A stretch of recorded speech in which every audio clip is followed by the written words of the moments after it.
ಕರ್ನಾಟಕ ರಾಜ್ಯಪತ್ರ ಅಧಿಕೃತವಾಗಿ ಪ್ರಕಟಿಸಲಾದುದು ವಿಶೇಷ ರಾಜ್ಯ ಪತ್ರಿಕೆ. ಇದು ಪತ್ರಿಕೆ ಪ್ರಕಟವಾಗಿದ್ದು 15ನೇ ತಾರೀಕು 8ನೇ ತಿಂಗಳ 2026. ಈ ಜುಲೈ ತಿಂಗಳಲ್ಲಿ ಕರಡು ಪತ್ರಿಕೆಯನ್ನ ಕರ್ನಾಟಕ ರಾಜ್ಯಪತ್ರ ಬಿಡುಗಡೆ ಮಾಡಿತ್ತು. ಇವಾಗ ಅಂತಿಮ C&R rule for PSTR, GPSTR, HSTR ಶಿಕ್ಷಕರಾಗುವ ಅಭ್ಯರ್ಥಿಗಳಿಗೆ ಅಂತಿಮ C&R ರೂಲ್ ಅನ್ನ ಕರ್ನಾಟಕ ರಾಜ್ಯಪತ್ರ ಬಿಡುಗಡೆ ಮಾಡಿದೆ. ಅಂದ್ರೆ ಅಧಿಸೂಚನೆ ನೋಡ್ರಿ. ಇಲ್ಲಿ ನಾವು ಏನೇನ್ ನೋಡ್ತೀವಿ ಅಂತಂದ್ರ ನಿಯಮಗಳೇನು, ಅಪ್ಲಿಕೇಶನ್ ಹಾಕಕ ನಿಯಮಗಳು, ಅರ್ಜಿ ಸಲ್ಲಿಸುವ ವಿಧಾನ, ಸ್ಪರ್ಧಾತ್ಮಕ ಪರೀಕ್ಷೆಯನ್ನ ಯಾವ ರೀತಿ ನಡೆಯುತ್ತಾ, ಆಯ್ಕೆ ವಿಧಾನ ಏನು, 1ರಿಂದ 5ನೇ ತರಗತಿಗೆ ಬೋಧನೆ ಮಾಡುವ ಶಿಕ್ಷಕರ ಆಯ್ಕೆ ವಿಧಾನ, 6ರಿಂದ 8ನೇ ತರಗತಿಗೆ ಬೋಧನೆ ಮಾಡುವ ಶಿಕ್ಷಕರ ಆಯ್ಕೆ ವಿಧಾನ. ಇನ್ನು ಅವ್ರು ಇಲ್ಲಿ ಹೇಳಿಲ್ಲ, ಸ್ಪೆಸಿಫಿಕ್ ಆಗಿ ಮೆನ್ಷನ್ ಮಾಡೇ ಇಲ್ಲ. ಹೈಸ್ಕೂಲ್ ಟೀಚರ್ಸ್ ಅಂತ ಅಂದ ತಕ್ಷಣ 8th 9th 10th ಅಂತ ತಿಳ್ಕೊಂತಿದ್ರು. 8th 9th 10th ಅಂತ ತಿಳಿಲಾಗ್ತಿತ್ತು. ಆದ್ರೆ ಇಲ್ಲೇ ಬೇರೆ ತರನ ಮೆನ್ಷನ್ ಮಾಡ್ಯಾರ ಅವರು. ಪ್ರೌಢಶಾಲಾ ಸಹ ಶಿಕ್ಷಕರು ಅಂತ ಅಷ್ಟ ಮೆನ್ಷನ್ ಮಾಡ್ಯಾರ. ಅಂದ್ರ ಪ್ರೌಢಶಾಲಾ ಸಹ ಶಿಕ್ಷಕರಾಗಿ ಆಯ್ಕೆ ಹೊಂದಿದ ಅಭ್ಯರ್ಥಿಗಳು 11, 12ಕ್ಕೂ ಸಹ ಟೀಚಿಂಗ್ ಮಾಡ್ಬೇಕೀಗ. ಅಲ್ಲಿ ಕೊಟ್ಟರು ಅವರು ಸ್ಪೆಸಿಫಿಕ್ ಆಗಿ ಇದನ್ನ ಕೊಟ್ಟಿದ್ದಾರೆ, ಅದನ್ನು ನೋಡೋಣ. ಇನ್ನ ಮೀಸಲಾತಿ, ಯಾವ ರೀತಿ ಮೀಸಲಾತಿಯನ್ನ ಪಡೆಯಬಹುದು, ವಯೋಮಿತಿ, ಯಾವ ಶ್ರೇಣಿಗೆ ಯಾವ್ಯಾವ ವಯೋಮಿತಿ ಇದೆ ಅನ್ನೋದನ್ನ ನೋಡೋಣ. ವಯೋಮಿತಿಯನ್ನ ಯಾವ ರೀತಿ ಲೆಕ್ಕಾಚಾರ ಮಾಡಬೇಕು ಅನ್ನೋದನ್ನ ಸಹ ನೋಡೋಣ. ಸೇವಾನಿರತ ಶಿಕ್ಷಕರ, ಇದು ಇಂಪಾರ್ಟೆಂಟ್. ಈಗ ಆಲ್ರೆಡಿ ಅಪಾಯಿಂಟ್ ಆಗಿಬಿಟ್ಟಿರ್ತೀರಿ. ಸೇವಾನಿರತ ಶಿಕ್ಷಕರ ಅರ್ಹತೆ ಪರೀಕ್ಷೆ ಬರೆಯಲು, ಸೇವಾನಿರತ ಶಿಕ್ಷಕರ ಅರ್ಹತೆ ಪರೀಕ್ಷೆ ಬರೆಯಲು ಏನೈತಿ ಅದನ್ನ ನೋಡೋಣ. ಇನ್ನ ವಿದ್ಯಾರ್ಹತೆ, ಯಾವ್ಯಾವ ಹುದ್ದೆಗೆ ಯಾವ್ಯಾವ ವಿದ್ಯಾರ್ಹತೆ ಬೇಕು ಅದನ್ನ ನೋಡೋಣ. ಇನ್ನೊಂದು ಸ್ಪೆಸಿಫಿಕ್ ಆಗಿ ಪರೀಕ್ಷೆ ವಸ್ತುನಿಷ್ಠಾನೋ ಅಂದ್ರೆ ಆಬ್ಜೆಕ್ಟಿವ್, ಇದು ಆಬ್ಜೆಕ್ಟಿವ್ ಟೈಪ್ ಅಥವಾ ಡಿಸ್ಕ್ರಿಪ್ಟಿವ್ ಅನ್ನೋದನ್ನ ನೋಡೋಣ. Objective R descriptive. ಡಿಸ್ಕ್ರಿಪ್ಟಿವ್ ಅಂತಂದ್ರ ಬರೆಯೋದು, ಹಿಂದೆಲ್ಲ ಬರೆಯೋದಿತ್ತು. ಪತ್ರಿಕೆ 2, ಪತ್ರಿಕೆ 3 ಬರೆಯೋದಿತ್ತು. ಇವಾಗ ಒಂದಿಷ್ಟು ಚೇಂಜಸ್ ಅನ್ನ ಮಾಡ್ಯಾರ. ಅದು ಏನು ಅನ್ನೋದನ್ನ ಸಂಪೂರ್ಣವಾಗಿ ಈ ವಿಡಿಯೋದಲ್ಲಿ ನೋಡೋಣ.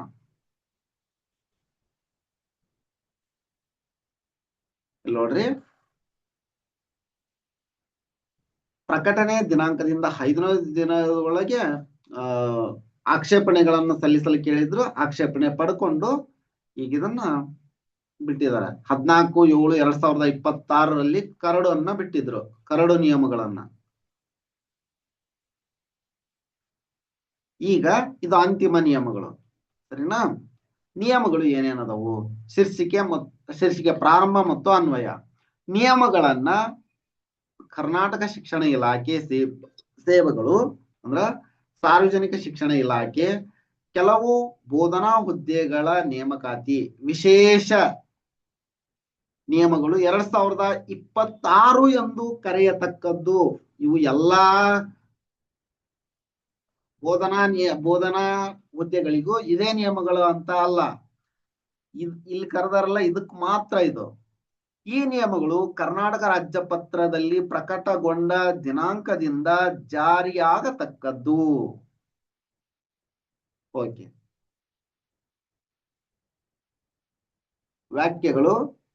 ವಾಕ್ಯಗಳು ಏನಂತಂದ್ರ, ಆಯ್ಕೆ ಪ್ರಾಧಿಕಾರ ಎಂದರೆ ಪ್ರಾಥಮಿಕ ಶಾಲಾ ಶಿಕ್ಷಕರು 1ರಿಂದ 5ನೇ ತರಗತಿ, ಪದವೀಧರ ಪ್ರಾಥಮಿಕ ಶಾಲಾ ಶಿಕ್ಷಕರು 6ರಿಂದ 8ನೇ ತರಗತಿ, ದೈಹಿಕ ಶಿಕ್ಷಣ ಶಿಕ್ಷಕರು ಗ್ರೇಡ್ 2 1ರಿಂದ 8ನೇ ತರಗತಿ, ಮತ್ತು ಗಣಕ ವಿಜ್ಞಾನ ಶಿಕ್ಷಕರು 1ರಿಂದ 8ನೇ ತರಗತಿ ವೃಂದಗಳಲ್ಲಿನ ಹುದ್ದೆಗಳಿಗೆ ಸಂಬಂಧಿಸಿದಂತೆ ಸಂಬಂಧಿತ ಶೈಕ್ಷಣಿಕ ಜಿಲ್ಲೆಯ ಪ್ರಭಾರ ಹೊಂದಿರುವ ಶಾಲಾ ಶಿಕ್ಷಣ ಇಲಾಖೆಯ ಉಪನಿರ್ದೇಶಕರು ಆಡಳಿತ ಮತ್ತು ಇಲ್ಲಿ ನೋಡ್ರಿ ಪ್ರೌಢಶಾಲಾ ಸಹ ಶಿಕ್ಷಕರು ಮತ್ತು ದೈಹಿಕ ಶಿಕ್ಷಣ ವರ್ಗ ಗ್ರೇಡ್ 1 ವೃಂದಗಳಲ್ಲಿನ ಹುದ್ದೆಗಳಿಗೆ ಸಂಬಂಧಿಸಿದಂತೆ ಆ ಶೈಕ್ಷಣಿಕ ವಿಭಾಗದ ಪ್ರಭಾರ ಹೊಂದಿರುವ ಶಾಲಾ ಶಿಕ್ಷಣ ಇಲಾಖೆಯ ವಿಭಾಗೀಯ ಜಂಟಿ ನಿರ್ದೇಶಕರು ಅಂತ ಹೇಳ್ಯಾರ. ಇಲ್ಲಿ ಏನು ಸ್ಪೆಸಿಫಿಕ್ ಆಗಿ ಮೆನ್ಷನ್ ಮಾಡಿಲ್ಲ. ಇಲ್ಲಿ ನೋಡ್ರಿ ಗಣಕ ವಿಜ್ಞಾನ ಅಂತ ಹೇಳ್ಯಾರ. ಗಣಕ ವಿಜ್ಞಾನ ಕಂಪ್ಯೂಟರ್ ಸೈನ್ಸ್ ಅಂತ ಇದು.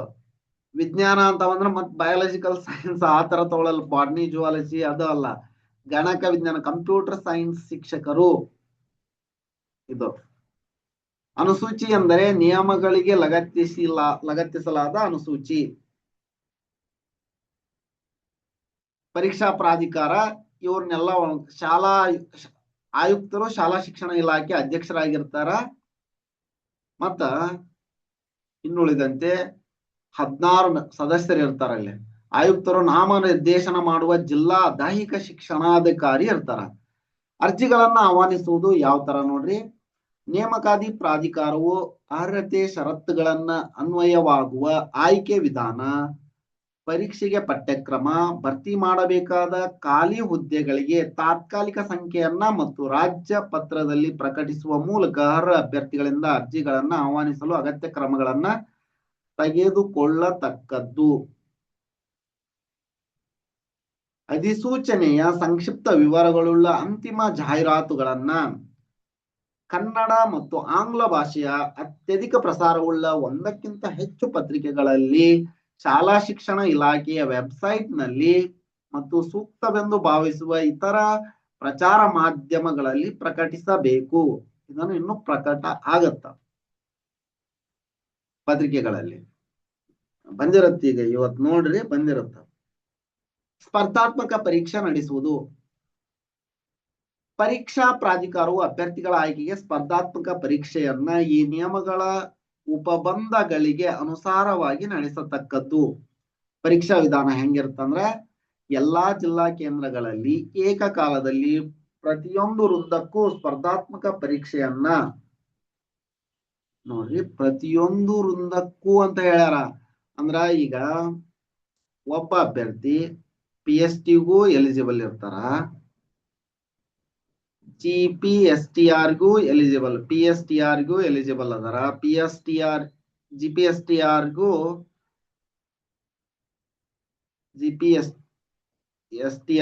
ಎಲಿಜಿಬಲ್ ಅದಾರ, HSTRಗೂ ಎಲಿಜಿಬಲ್ ಅದಾರ.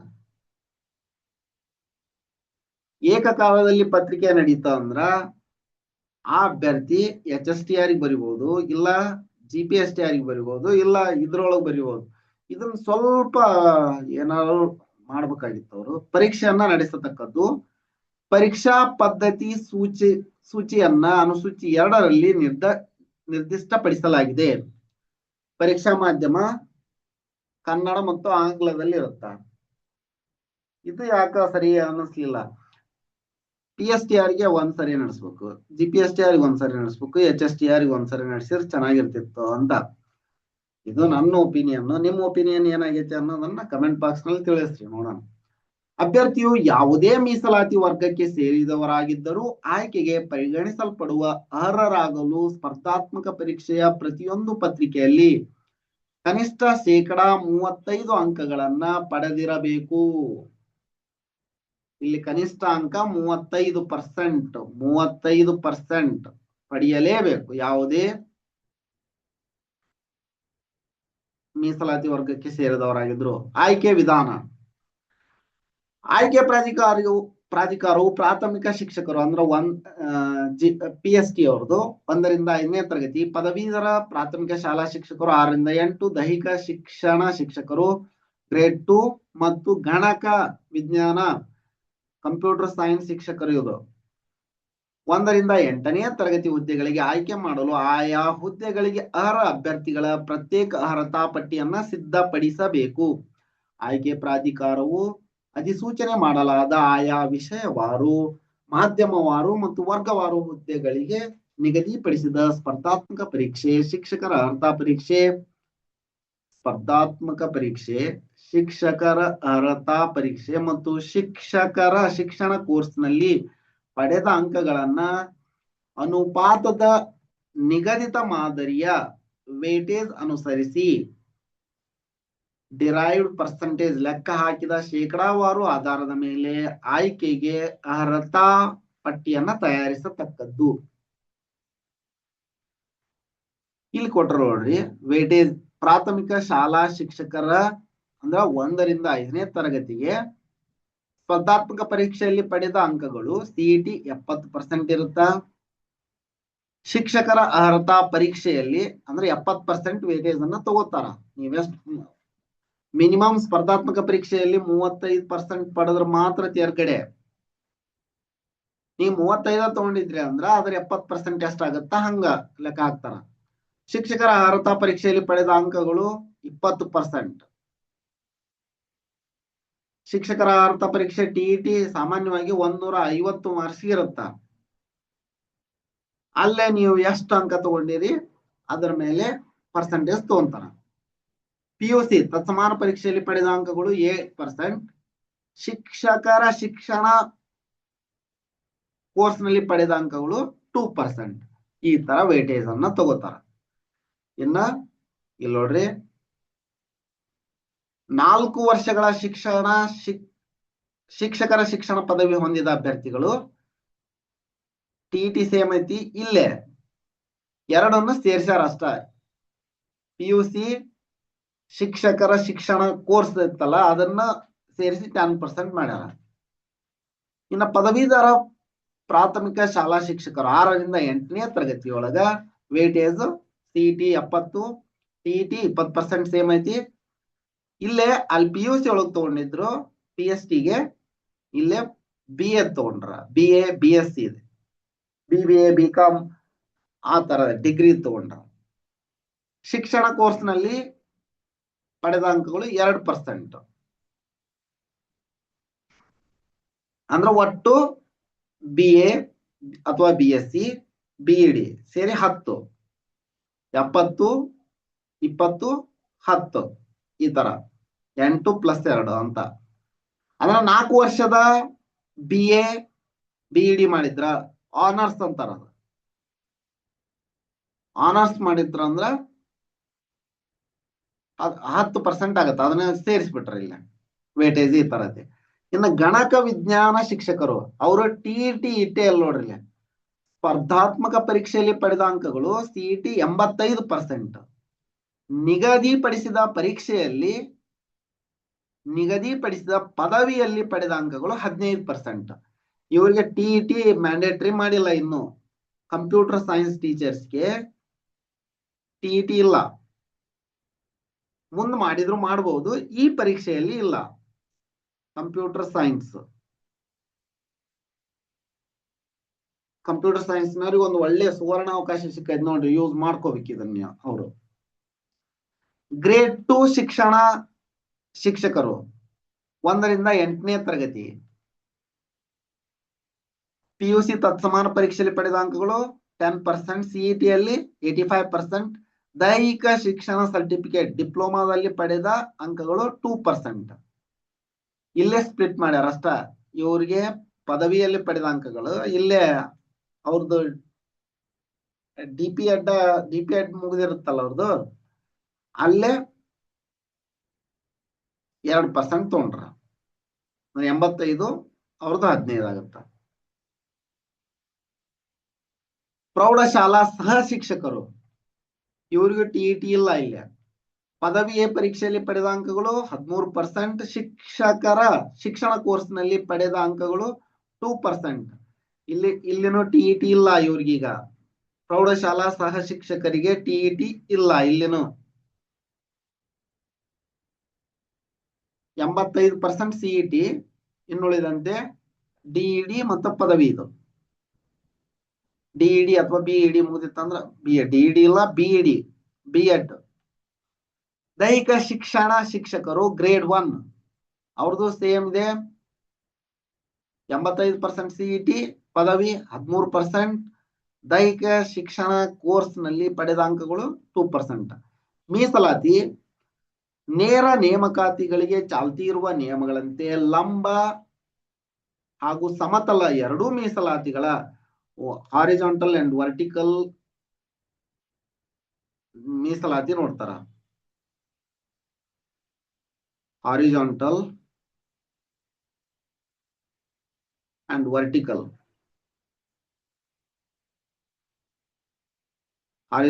ವರ್ಟಿಕಲ್ ಮೀಸಲಾತಿಯನ್ನು ನೋಡ್ತಾರ.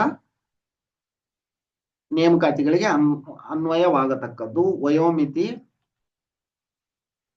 ನಿಯಮಗಳ ಅಡಿಯಲ್ಲಿ ನೇಮಕಾತಿಗಾಗಿ ಅಭ್ಯರ್ಥಿಯು 21 ವರ್ಷ ವಯೋಮಾನದವರಾಗಿರಬೇಕು. ಕೆಳಗಿನ ಕೋಷ್ಟಕದಲ್ಲಿ ನಿರ್ದಿಷ್ಟಪಡಿಸಿದ ವಯಸ್ಸಿನ ಮಿತಿಯನ್ನ ಮೀರಬಾರದು.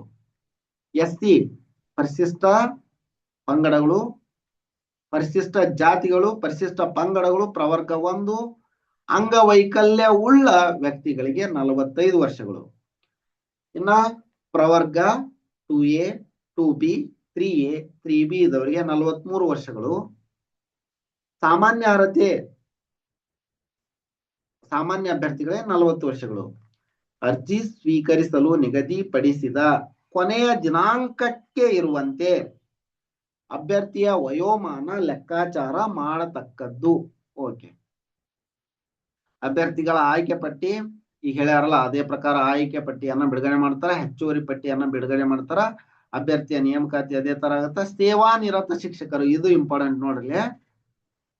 ಈಗಾಗಲೇ ಶಾಲಾ ಶಿಕ್ಷಣ ಇಲಾಖೆಯ ಸರ್ಕಾರಿ ಶಾಲೆಗಳಲ್ಲಿ ಕಾರ್ಯನಿರ್ವಹಿಸುತ್ತಿರುವ ಅಂದ್ರೆ ಸೇವಾ ನಿರತ ಅಂತಾರ ಅವರಿಗೆ ಶಿಕ್ಷಕರೊಬ್ಬರು ಅವರು ಯಾವ ವೃಂದದ ಹುದ್ದೆಯನ್ನ ಹೊಂದಿದ್ದಾರೋ ಅದೇ ವೃಂದದ ಹುದ್ದೆಗೆ ಈ ವಿಶೇಷ ನಿಯಮಗಳಡಿ ಅರ್ಜಿಯನ್ನ ಸಲ್ಲಿಸತಕ್ಕದ್ದಲ್ಲ.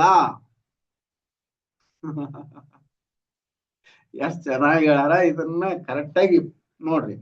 ಈಗ ಯಾವ ಹುದ್ದೆಯಲ್ಲಿ ಅದಿರಿ ಅದೇ ಹುದ್ದೆಯನ್ನ ಒಂದ್ಸರಿ ಇನ್ನು ಏನ್ರ ಹೆಚ್ಚಿಗೆ ತಿಳ್ಕೊಬೇಕಾಗಿತ್ತು ಅಂದ್ರ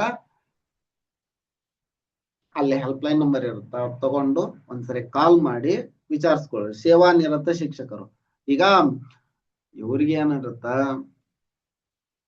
ಒಂದ್ ಕಡೆ ಅಪಾಯಿಂಟ್ ಆಗಿರ್ತಾರ, ಮೊದ್ಲಿಗೆ ಜಾಬ್ ಬೇಕಾಗಿರುತ್ತ, ಅಪಾಯಿಂಟ್ ಆದ್ರು ಊರಿಗೆ ಅವ್ರು ಇರೋ ಸ್ಥಳಕ್ಕ ಬಹಳ ದೂರ ಅನಿಸ್ತಾ ಇರತ್ತ. ಇವ್ರಿಗೆ ಟ್ರಾನ್ಸ್ಫರ್ ಸಿಗ್ತಾ ಇರಲ್ಲ. 5 ವರ್ಷ ಮಾಡ್ರಿ 10 ವರ್ಷ ಮಾಡ್ರಿ ಹೆಂಗ ಅಂತಂದು ಅದಕ್ಕಾಗಿ ಇವರು ಪರೀಕ್ಷೆಯನ್ನ ಬರೆದು ಬೇರೆ ಕಡೆ ಹೋಗ್ಬೇಕು ಅನ್ಕೊಂಡಿರ್ತಾರ. ಹಂಗಾಗಿ ಒಂದ್ಸರಿ ಕಾಲ್ ಮಾಡಿ ಕ್ಲಾರಿಫೈ ಮಾಡ್ಕೊಳ್ರಿ. ಈ ನೋಟ್ ಇರೋದ್ರಿಂದ ಮಾತ್ರ. ನೆಕ್ಸ್ಟ್ ಅನುಸೂಚಿ ನಿಯಮ 2ರಲ್ಲಿ ನೋಡುವುದು. ಕನಿಷ್ಠ ವಿದ್ಯಾರ್ಥಿ ಹುದ್ದೆಯ ವರ್ಗ ಮತ್ತು ವೇತನ ಶ್ರೇಣಿ. ಪ್ರಾಥಮಿಕ ಶಾಲಾ ಶಿಕ್ಷಕರು 1 ರಿಂದ 5ನೇ ತರಗತಿ ವೇತನ ಶ್ರೇಣಿ 41,300 ಇಂದ 81,800 ಇರುತ್ತಾ. PUC ಕನಿಷ್ಠ 50% ಆಗಿರ್ಬೇಕು ಮತ್ತು DED ಆಗಿರ್ಬೇಕು ಇವ್ರಿಗೆ. ದೈಹಿಕ ಶಿಕ್ಷಣ ಶಿಕ್ಷಕರು ವಿದ್ಯಾರ್ಥಿಯ ಸರ್ಕಾರಿ ಪ್ರಾಥಮಿಕ ಹಾಗೂ ಹಿರಿಯ ಪ್ರಾಥಮಿಕ ಶಾಲೆಗಳಲ್ಲಿ ದೈಹಿಕ ಶಿಕ್ಷಣ ಶಿಕ್ಷಕರು ಗ್ರೇಡ್ 1 ಹುದ್ದೆಗೆ ಅಂಗೀಕೃತ ಮಂಡಳಿ ನಡೆಸುವ ಹಿರಿಯ ಮಾಧ್ಯಮಿಕ 12ನೇ ತರಗತಿ ಅಥವಾ ತತ್ಸಮಾನ ತರಗತಿಯಲ್ಲಿ ಕನಿಷ್ಠ 50 ಅಂಕಗಳು ಅಥವಾ 50 PUC ಮುಗಿದು DPED ಅದು ಮುಗಿದಿರಬೇಕು. ನೆಕ್ಸ್ಟ್ ಪ್ರಾಥಮಿಕ ಪದವೀಧರ ಪ್ರಾಥಮಿಕ ಶಾಲಾ ಶಿಕ್ಷಕರು 6 ರಿಂದ 8ನೇ ತರಗತಿ ವೇತನ ಶ್ರೇಣಿ ಇದಿರುತ್ತ. ಅವ್ರದ್ದು ಪದವಿ ಮುಗಿದಿರ್ಬೇಕು, B.Ed ಮುಗಿದಿರ್ಬೇಕು.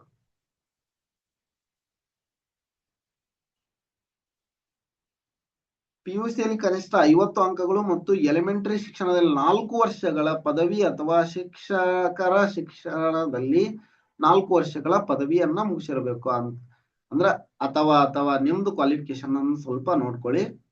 ಪದವೀಧರ ಪ್ರಾಥಮಿಕ ಶಾಲಾ ಶಿಕ್ಷಕ ಭಾಷೆಯವರಿಗೆ ಲ್ಯಾಂಗ್ವೇಜ್ ಟೀಚರ್ಸ್ ಆಗಿತ್ತಂದ್ರ ಗಣಿತ ವಿಜ್ಞಾನ ಅವರು ಪದವೀಧರ ಪ್ರಾಥಮಿಕ ಶಾಲಾ ಶಿಕ್ಷಕರ ಗಣಿತ ಮತ್ತು ವಿಜ್ಞಾನ ಹುದ್ದೆಗೆ ಅಭ್ಯರ್ಥಿಯಾಗಿದ್ದಲ್ಲಿ ಪದವಿಯಲ್ಲಿ ಗಣಿತ ವ್ಯಾಸಂಗ ಮಾಡಿದ್ದು ಕಡ್ಡಾಯವಾಗಿ ಭೌತಶಾಸ್ತ್ರವನ್ನ ಪದವಿಯ 3 ವರ್ಷಗಳಲ್ಲಿ ಹಾಗೂ ರಸಾಯನಶಾಸ್ತ್ರ, ಗಣಕ ವಿಜ್ಞಾನ, ಎಲೆಕ್ಟ್ರಾನಿಕ್ಸ್, ಸಂಖ್ಯಾಶಾಸ್ತ್ರ, ಭೂಗೋಳ ಇದನ್ನು ಓದಿರ್ಬೇಕು.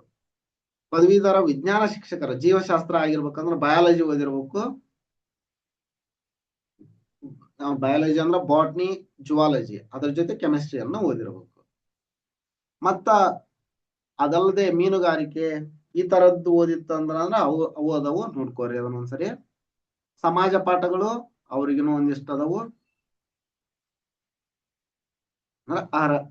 ಯಾವ ಪದವಿಯನ್ನ ಓದಿರ್ಬೇಕು ಅಲ್ಲೇ. ಗಣಕ ವಿಜ್ಞಾನ ಶಿಕ್ಷಕರು 1ರಿಂದ 8ನೇ ತರಗತಿ ಅವ್ರದ್ದು ಸ್ಕೇಲ್ ಕೊಟ್ಟರು ನೋಡ್ರಿ, ಪೇ ಸ್ಕೇಲ್. ಕಾನೂನಿನ ಮೂಲಕ ಸ್ಥಾಪಿಸಲಾದ ವಿಶ್ವವಿದ್ಯಾಲಯದ ಈ ಕೆಳಕಂಡ ಯಾವುದಾದರೊಂದು ಸ್ನಾತಕ ಪದವಿಯಲ್ಲಿ ಕನಿಷ್ಠ ಸರಾಸರಿ 50% ಅಂಕಗಳನ್ನ ಹೊಂದಿರತಕ್ಕದ್ದು. ಬ್ಯಾಚುಲರ್ ಆಫ್ ಕಂಪ್ಯೂಟರ್ ಸೈನ್ಸ್ ಬರೆಯೋರು, ಬ್ಯಾಚುಲರ್ ಆಫ್ ಕಂಪ್ಯೂಟರ್ ಅಪ್ಲಿಕೇಶನ್ ಓದಿರ್ಬೇಕು, ಬ್ಯಾಚುಲರ್ ಆಫ್ ಇಂಜಿನಿಯರಿಂಗ್ ಓದಿದ್ರು ನಡೀತೈತಿ, ಕಂಪ್ಯೂಟರ್ ಸೈನ್ಸ್ ಓದಿದ್ರು ನಡೀತೈತಿ, information science, electronics and communication, bachelor of technology, computer science, information science, electronics and communication. ಶಾಲಾ ಶಿಕ್ಷಣ ಇಲಾಖೆಯ ಗಣಕ ವಿಜ್ಞಾನ ಶಿಕ್ಷಕರಾಗಿ ನೇಮಕ ಹೊಂದಿದಲ್ಲಿ ರಾಷ್ಟ್ರೀಯ ಶಿಕ್ಷಕರ ಶಿಕ್ಷಣ ಪರಿಷತ್ NCTE ನಿಂದ ಮಾನ್ಯತೆ ಪಡೆದ ಸಂಸ್ಥೆಯಿಂದ ನೇಮಕಗೊಂಡ 5 ವರ್ಷಗಳ ಒಳಗಾಗಿ ಶಿಕ್ಷಣದಲ್ಲಿ ಪದವಿ BD ಅರ್ಹತೆಯನ್ನ ಗಳಿಸಿಕೊಳ್ಳತಕ್ಕದ್ದು. ಇವರು BD ಪದವಿಯನ್ನ ಪಡೆಯಬೇಕು. 5 ವರ್ಷಗಳ ಒಳಗಾಗಿ ಶಿಕ್ಷಕರ ಅರ್ಹತಾ ಪರೀಕ್ಷೆಯನ್ನ ಪೂರ್ಣಗೊಳಿಸತಕ್ಕದ್ದು. ಇವ್ರದು ಅಂದ್ರೆ TET ಇಲ್ಲ ಅಂತ ಹೇಳ್ಯಾರ, ಆದ್ರ ಇವರು TET-ಯನ್ನ 5 ವರ್ಷಗಳ ಒಳಗಾಗಿ ಮಾಡ್ಕೊಳಕ್ ಅವಕಾಶ ಕೊಟ್ಟು ತಗೋತಾ ಇದ್ದಾರೆ. ಈಗಿಲ್ಲಲ್ಲ ಅವರು. ಹಂಗಾಗಿ ಪ್ರೌಢಶಾಲಾ ಶಿಕ್ಷಕರು ಪದವಿ ಕನಿಷ್ಠ 50 ಅಂಕ ಪಡೆದಿರಬೇಕು, ಮತ್ತ BED ಅನ್ನ ಮುಗಿಸಿರ್ಬೇಕು ಇವರು. ಸಹ ಶಿಕ್ಷಕರು ಕನ್ನಡ ಮತ್ತು ಭಾಷಾ, ಸಹ ಶಿಕ್ಷಕರು ಜೀವಶಾಸ್ತ್ರ ಕನ್ನಡ ಮತ್ತು ಆಂಗ್ಲ ಭಾಷಾ ಮಾಧ್ಯಮ, ಭಾಷಾ ಸಹ ಶಿಕ್ಷಕರು ಕನ್ನಡ ಮತ್ತು ಆಂಗ್ಲ ಭಾಷಾ ಮಾಧ್ಯಮ. ಇಲ್ಲೇ ದೈಹಿಕ ಶಿಕ್ಷಕರು ಐತಿ. ಇನ್ನ ಸ್ಪರ್ಧಾತ್ಮಕ ಪರೀಕ್ಷೆ ವಿವರಗಳನ್ನು ನೋಡೋಣ. PSTR ದವರಿಗೆ ಪರೀಕ್ಷೆ ಯಾವ ತರ ಇರುತ್ತ? ಸಾಮಾನ್ಯ ಪತ್ರಿಕೆ 1 ಸಾಮಾನ್ಯ ಪತ್ರಿಕೆ ವಸ್ತುನಿಷ್ಠ ಮಾದರಿಯ ಪತ್ರಿಕೆ ಆಗಿರುತ್ತ. Objective type 100 ಅಂಕಗಳಾಗಿರುತ್ತ. ಈ ಪತ್ರಿಕೆಯು ಕೆಳಗಿನವುಗಳನ್ನ ಒಳಗೊಂಡಿರುತ್ತೆ: ಸಾಮಾನ್ಯ ಜ್ಞಾನ, ಬಾಲ ಮನೋವಿಜ್ಞಾನ, ಮಾನಸಿಕ ಸಾಮರ್ಥ್ಯ. ಭಾಷೆಗಳು ಸಾಮಾನ್ಯ ಕನ್ನಡ ಮತ್ತು ಸಾಮಾನ್ಯ ಇಂಗ್ಲಿಷ್, ಮೌಲ್ಯ ಶಿಕ್ಷಣ, ಆರೋಗ್ಯ ಶಿಕ್ಷಣ ಮತ್ತು ಗಣಕ ಯಂತ್ರ ಸಾಕ್ಷರತೆ. ಇನ್ನು ಪತ್ರಿಕೆ 2 ನಿರ್ದಿಷ್ಟ ಪತ್ರಿಕೆ. ಇದು ವಸ್ತುನಿಷ್ಠ ಮಾದರಿ 100 ನೋಡ್ರಿ, ಡಿಸ್ಕ್ರಿಪ್ಟಿವ್ ಎಲ್ಲಿ ಹೇಳೇ ಇಲ್ಲ. ವಿಷಯ ಜ್ಞಾನ, ಗಣಿತ, ಪರಿಸರ ಅಧ್ಯಯನ, ಸಮಾಜ ವಿಜ್ಞಾನ OMR ಶೀಟ್ ನಲ್ಲಿ ಉತ್ತರಿಸಬೇಕಿರುತ್ತದೆ. ಇಲ್ಲಿನೂ OMR ಶೀಟ್ ನಲ್ಲಿ ಉತ್ತರಿಸಬೇಕು. ಪತ್ರಿಕೆ 1 ಪತ್ರಿಕೆ 2 OMR ಶೀಟ್ ನಲ್ಲೇ ಮತ್ತ. ಇನ್ನು ದೈಹಿಕ ಶಿಕ್ಷಣ ಶಿಕ್ಷಕರು ಪತ್ರಿಕೆ 1 ಆಲ್ಮೋಸ್ಟ್ ಸೇಮ್ ಐತಿ. ಪತ್ರಿಕೆ 2ರಲ್ಲಿ ವಿಷಯ ಜ್ಞಾನ, ದೈಹಿಕ ಶಿಕ್ಷಣ ಇರುತ್ತ, ನಿರ್ದಿಷ್ಟ ಪತ್ರಿಕೆ ಅವರಿಗೆ. ಇನ್ನು ಪದವೀಧರ ಪ್ರಾಥಮಿಕ ಶಾಲಾ ಶಿಕ್ಷಕರು ಸಾಮಾನ್ಯ ಕನ್ನಡ. ಇಲ್ಲಿ ನೋಡ್ರಿ ಸಾಮಾನ್ಯ ಜ್ಞಾನ ಅಂತ ಇತ್ತು, ಇಲ್ಲಿ ಅವರಿಗೆ ಪತ್ರಿಕೆ 1ರಲ್ಲಿ ಪದವೀಧರ ಪ್ರಾಥಮಿಕ ಶಾಲಾ ಶಿಕ್ಷಕರಿಗೆ ಸಾಮಾನ್ಯ ಕನ್ನಡ, ಸಾಮಾನ್ಯ ಇಂಗ್ಲಿಷ್, ಸಾಮಾನ್ಯ ಜ್ಞಾನ, ಪ್ರಚಲಿತ ವಿದ್ಯಮಾನಗಳು, ಶೈಕ್ಷಣಿಕ ಮನೋವಿಜ್ಞಾನ ಮತ್ತು ಮಾನವ ಅಭಿವೃದ್ಧಿ, ಚೈಲ್ಡ್ ಡೆವಲಪ್ಮೆಂಟ್ ಅಂಡ್ ಪೆಡಗಾಗಿ ಅಂತ. ಮೌಲ್ಯ ಶಿಕ್ಷಣ ಮತ್ತು ಆರೋಗ್ಯ ಶಿಕ್ಷಣ, ಗಣಕ ಯಂತ್ರ ಸಾಕ್ಷರತೆ. ವಿಷಯ ನಿರ್ದಿಷ್ಟ ಪತ್ರಿಕೆ 2 ನಿರ್ದಿಷ್ಟ ಪತ್ರಿಕೆ ವಿಷಯ ಜ್ಞಾನ ಕನ್ನಡ ವಸ್ತುನಿಷ್ಠ ಮಾದರಿಯ ಪ್ರಶ್ನೆಗಳು 100 ಅಂಕಗಳು OMR ಶೀಟ್ ನಲ್ಲಿ ಉತ್ತರಿಸಬೇಕು. ಭಾಷಾ ಶಿಕ್ಷಕರು GPT ಗಣಿತ ವಿಜ್ಞಾನ ಶಿಕ್ಷಕರು ಆ ವಿಷಯಕ್ಕೆ ಸಂಬಂಧಪಟ್ಟಂತೆ ಪರೀಕ್ಷೆಯನ್ನು ಬರೆಯಬೇಕು ಪತ್ರಿಕೆ 2ರಲ್ಲಿ. ಪ್ರೌಢಶಾಲಾ ಶಿಕ್ಷಕರು ಸಾಮಾನ್ಯ ಪತ್ರಿಕೆ ವಸ್ತುನಿಷ್ಠ ಮಾದರಿಯಾಗಿರುತ್ತ, ಸಾಮಾನ್ಯ ಕನ್ನಡ, ಸಾಮಾನ್ಯ ಇಂಗ್ಲಿಷ್, ಸಾಮಾನ್ಯ ಜ್ಞಾನ, ಪ್ರಚಲಿತ ವಿದ್ಯಮಾನಗಳು, ಶೈಕ್ಷಣಿಕ ಮನೋವಿಜ್ಞಾನ, ಮಾನಸಿಕ ಸಾಮರ್ಥ್ಯ. ಅಲ್ಲಿ ಮಾನಸಿಕ ಸಾಮರ್ಥ್ಯ ಇಲ್ಲ, ಇಲ್ಲಿ ಮಾನಸಿಕ ಸಾಮರ್ಥ್ಯ, ಗಣಕ ಯಂತ್ರ ಸಾಕ್ಷರತೆ, ಮೌಲ್ಯ ಶಿಕ್ಷಣ, ಆರೋಗ್ಯ ಶಿಕ್ಷಣ. ನಿರ್ದಿಷ್ಟ ಪತ್ರಿಕೆನ ಅವ್ರಿಗೆ ಐತಿ. ದೈಹಿಕ ಶಿಕ್ಷಣ ಶಿಕ್ಷಕರು ನೋಡ್ರಿ ಇದೆಷ್ಟು ಸಿಲೆಬಸ್ ಅನ್ನು ನೋಡಿದ್ವಿ, ಆಯ್ಕೆ ವಿಧಾನ ಯಾವ ರೀತಿ ಆಗತ್ತ ಅದನ್ನು ನೋಡಿದ್ವಿ, ಎಲ್ಲವನ್ನು ನೋಡಿದ್ವಿ. ಇನ್ನು ಏನಾದ್ರೂ ಡೌಟ್ಸ್ ಇತ್ತಂದ್ರ ಕಮೆಂಟ್ ಮಾಡಿ, ಇನ್ನೊಂದು ವಿಡಿಯೋ ಮಾಡಕ್ ಟ್ರೈ ಮಾಡ್ತೀನಂತ. ಈ ವಿಡಿಯೋ ನಿಮ್ಗೆ ಇಷ್ಟ ಆಯ್ತು ಅಂದ್ರೆ ಒಂದು ಲೈಕ್ ಮಾಡಿ, ಚಾನಲ್ ಅನ್ನು ಸಬ್ಸ್ಕ್ರೈಬ್ ಮಾಡ್ಕೊಂಡು ಎಲ್ಲರೂ ಸಬ್ಸ್ಕ್ರೈಬ್ ಮಾಡ್ಕೊಳ್ಳಿ. ಇದೇ ರೀತಿ ನಾವು ಅಪ್ಲೋಡ್ ಮಾಡೋ ಎಲ್ಲ ವಿಡಿಯೋಗಳು ನೋಟಿಫಿಕೇಶನ್ ಪಡೆಯಲು ಬೆಲ್ ಐಕಾನ್ ಅನ್ನು ಒತ್ತಿ.